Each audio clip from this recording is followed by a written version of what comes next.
Hello guys and welcome back into a new brand video. In today's tutorial, I'm going to show you how to delete or close Robinhood account. So make sure to watch the video to the end and follow these simple steps.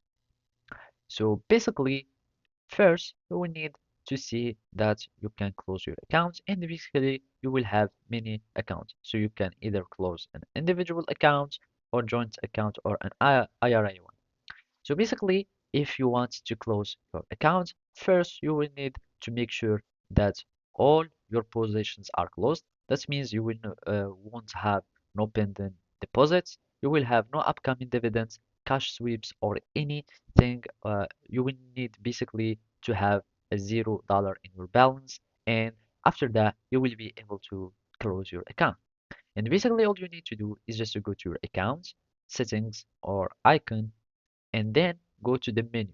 And depends if you are using your mobile app, you will have the menu.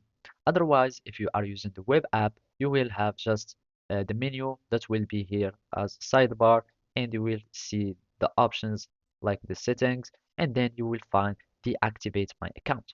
By clicking on deactivate my account, you will select the account that you want to close, and basically you will just follow the screen instruction that they will show you, like confirming your password or some security measures, and then you will be able to close your account. And first, you will need to confirm that you have a $0 balance, and of course, you will need to confirm the activation request. And as you can see, if you deactivate an individual account while you are a co-owner on an active joint investing account, you may lose the access to features in the other accounts.